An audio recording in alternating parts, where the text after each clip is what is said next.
ले लो राजा पाउडर की बिमिया लगाइए ले लो आँखिया में गजरा सजाइए ले लो नहीं चमकता धूप के ललहिया हुआ बस होट दी पिया क कहिया से तबे देव घर जई होए सैया हुआ बस होट दी पिया क कहिया से तबे देव घर जई होए सैया। म्यूजिक बाय रिसू जी। बोली बोली शंकर भगवान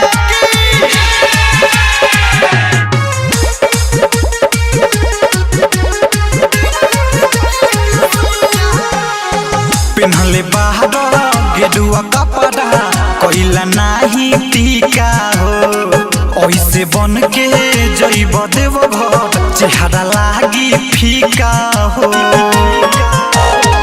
पिन्हले बाहर गेडुआ कपड़ा कइला नाही टीका हो ऐसे बन के जइब देव घर चेहरा लागी फीका हो भल गम छाए गोपी ठहिया हुआ बस होट दी पिया क कहिया से तबे देव घर जई होए सैया हुआ बस होट दी पिया क कहिया से तबे देव घर जई होए सैया। समृद्धि रिकॉर्डिंग स्टूडियो दिल्ली।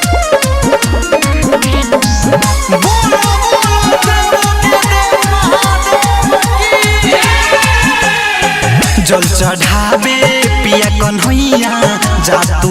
हो छाड़ के संग मेरी सूदी पूजात बारे रूपवा सवार के जल चढ़ावे पिया कन्हैया जा तू हो छाड़ के संग मेरी सूदी पूजात बारे रूपवा सवार के सौंसे रहिया में होई बड़ैया हुआ बस होट दी पिया क कहिया से तबे देव घर जई होए सैया हुआ बस होट दी पिया क कहिया से तबे देव घर जई होए सैया।